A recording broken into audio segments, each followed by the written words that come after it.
Yo, it's good. It's your man, 100 Grand Russ with The Rock Never Stops. The Indiana Pacers have officially become one of my teams to watch. You know, what's interesting is because over the past couple of months, the Charlotte Hornets were actually one of my teams to watch going into next season. You also have the Orlando Magic, who are going to be my team to watch next season. But due to the drafting, Charlotte Hornets, I just did a video on it. If I haven't dropped it yet, it'll be dropped. But it's to say that the Indiana Pacers have sneakily become probably one of the best slept-on teams in the league.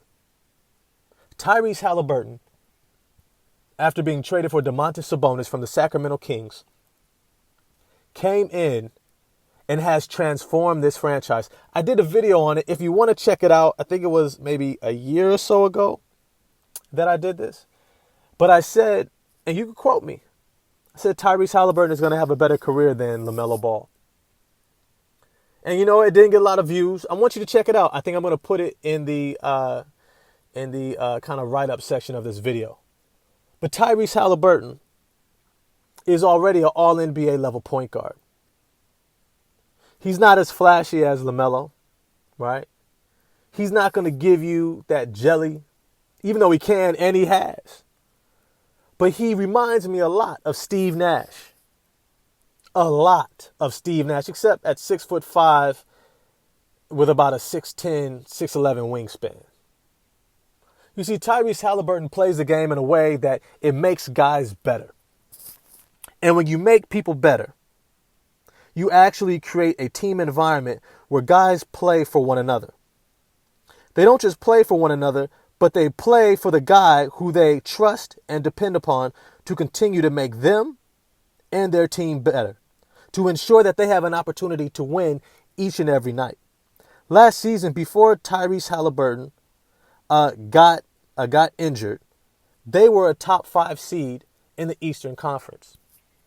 A top 5 seed in an Eastern Conference that was only being bested by Milwaukee, Boston, Philadelphia, and I want to say at the time, I forget the 4th team.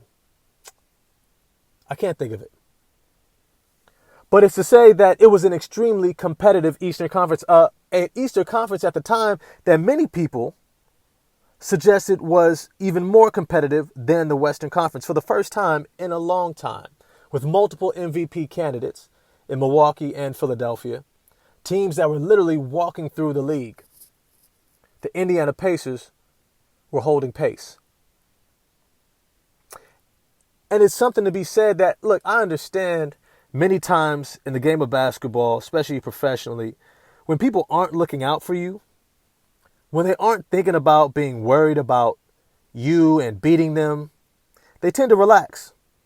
They tend to take their foot off the gas. They tend to, not even really think about coming into your building to play you on the road.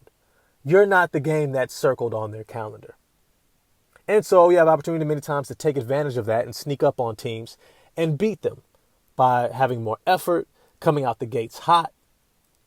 And as much as that may have been true, what Tyrese Halliburton was able to do in his first All-Star season cannot be denied or overlooked. Tyrese Halliburton was transforming this team, a team full of guys that nobody would necessarily think of as starting caliber, whether it was Chris Duarte, whether it was Aaron Nesmith, whether it was Jalen Smith, whether it was Myles Turner, maybe, Buddy Hield. These guys, I wouldn't say that they're bad players, but I would say that they're probably bench rotation players at best, outside of maybe Myles Turner. And even he would not necessarily be on the high end of NBA franchise centers. But yet, Tyrese Halliburton was able to elevate the play of each and every one of those guys. And now with last year's first team all-rookie team, Benedict Mathurin, who's coming into his own, we begin to look at this roster and recognize that it isn't just how talented the individuals are, it's how talented this team is going to play collectively, being led by one Tyrese Halliburton. One of the things that I really applaud them for is when they drafted, is something that I've critiqued Charlotte Hornets for in a video that I'm also going to drop, that they draft not just for talent, but also for culture.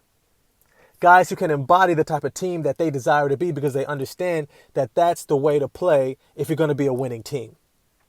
You've got to play defense. You've got to be team first. You've got to bring a level of consistent intensity. And you got to have definable skill. When you look at a guy like a Benedict Mathurin, immediately his intensity, his athleticism, his game style, meaning that he had a very refined gameplay. Out of University of Arizona, his ability to shoot, his ability to get to the basket, his ability to catch and shoot off the ball and create his own shot on the ball was special. And coming in as a sixth man, it showed that he had a level of maturity and that team first commitment, because he could have said, yo, I'm a lottery pick. Why is Chris Duarte starting over me? Why is Buddy Hield starting over me? Why is Aaron Nesmith starting over me? And yet he played his role. More than likely, he will be starting going into next season, because I think he's a better option than Buddy Hield, who they're probably not going to bring back. And I would not be shocked. I would love for them to actually put together a trade with Buddy Hield, Myles Turner, and try to get DeAndre Ayton. I think that would be a wonderful, wonderful selection. Be a wonderful pickup for them. But I digress. What this team has done in compiling a roster of players who play with a collective consciousness of a culture that embodies a winning brand of basketball under probably one of the better coaches in NBA history, definitely a Hall of Fame coach in Rick Carlisle. This is a team that I suspect next season is going to come out the gates hot once again. And with their draft pick, Jarace Walker, I had him going number 5. Now, I'm not mad at Asar Thompson because, for all intents and purposes, he seemed like he was going to be a spectacular player as well, a stud. And I think the Orlando Magic wanted him. For sure, the Indiana Pacers probably had him circled as well. Now, I wouldn't have been mad if they also drafted Bilal Coulibaly, because he looked extremely good too. But I thought Jarace Walker was a type of pick that also embodied Indiana basketball.